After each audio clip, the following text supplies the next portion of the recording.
Joining us on the line is Congressman Greg Murphy. Dr. Murphy represents North Carolina's 3rd Congressional District. He's the only practicing physician in Congress today, and he has now introduced legislation, the first of its kind at the federal level, to ban race-based mandates at 158 accredited medical schools and accrediting agencies that receive federal funding. Congressman Murphy, thanks so much for joining the show. Really appreciate it.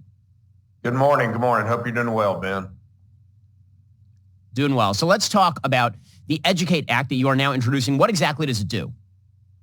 This basically, given the absolute disaster of what's going on in medical schools now, where instead of teaching medicine, they're teaching activism, basically withdraws federal funding for any of these schools that are preaching diversity statements, which are forcing kids to sign diversity statements, forcing individuals to, just because of the color of the skin, say that they're an oppressor. Basically, it's all the bad things of what we want from trying to improve race relations and instilling them in the curriculum in medical school of all places. So let's talk about the kind of stuff that's happening on these campuses that is driving your legislation in the first place. You mentioned DEI education, but we've also seen, obviously, we've reported here at Daily Wire on many of the cases at medical schools across the country of actual discrimination against incoming students or applicants with regard to medical school. So what is the kind of stuff that you're seeing that's driving the legislation?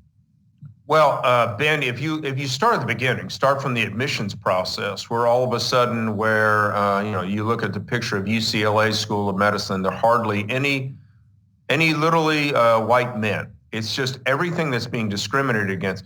Ben, many years ago when I was at Davidson College, I won the Sandy Black Memorial Award for the highest pre-medical student.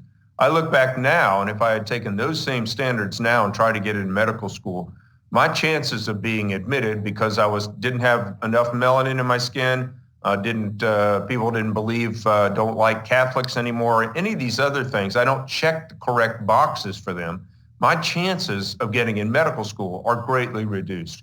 And then once you get into medical school, instead of teaching a curriculum full of the facts on how to take care of all people, we're now seeing courses in social justice. And then for faculty, if they have to sign a diversity statement also, and I believe it's Colorado, the students have to sign a diversity statement, then if they don't do that, then they don't get tenure, they don't get the right committees, they don't do a lot of the things. So in my opinion, this is the greatest mass peer pressure event since the Grand Inquisition. So we're forcing people to do something to conform, very reminiscent of 1930s Germany. So let's talk about the actual act and its level of support in Congress. Do you have anybody else who's willing to sign on to the act? What are the prospects of moving this bill forward? Yeah, we got about 35, I believe, co-signers so far, maybe higher than that. And, I've been in full discussion with Dr. Fox, who's the chairman of Education and Workforce.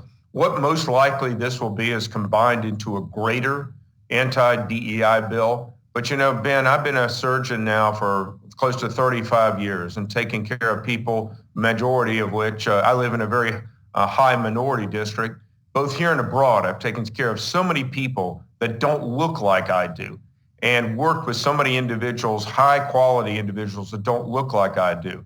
And so this bill, this DEI thing, is anathema to those things. So, we put all this together under one bill for all universities and all education, undergraduate education and higher education.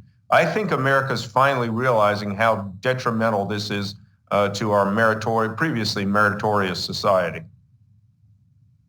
One of the things that's so amazing about all of this is that when people think about DEI or diversity standards, they think those are being applied in the liberal arts. And they think, okay, well, those are soft studies. So who really cares if it's happening there? But this makes a real world difference. If you're talking about admitting people who are less qualified to medical school, and those people then go on to become doctors, and people who are more qualified to be doctors never become doctors, then you are actively lowering the standard of care for a bunch of patients who are out there. Not only that, there are patients who have been for a very long time relying on the university credential as sort of a stand-in for the imprimatur of approval that goes with becoming a doctor. And so if the idea is that all the standards are being lowered at the various universities, those standards now become more untrustworthy. And that has nothing to do with race. That just has to do with the fact that as soon as you substitute literally any metric outside of merit for actual merit, you're going to be lowering the standards by necessity. Absolutely. And Ben, medical school, some people may disagree, was always thought to be the highest, I believe, educational level. It was always supposedly taking our brightest individuals because we have so much knowledge to have to access to take care of individuals. It was always thought to be completely merit based. Yes, we want it to be a diverse force. Absolutely. It was doing that naturally. I believe 56% of the physicians are white. The next highest are Hispanics, Asians, and then they're Hispanics and blacks. It was becoming diverse. But to force this, to make patients not feel welcomed by their doctor because they don't share their same skin color or belief, it's literally going in the opposite direction of what it should be.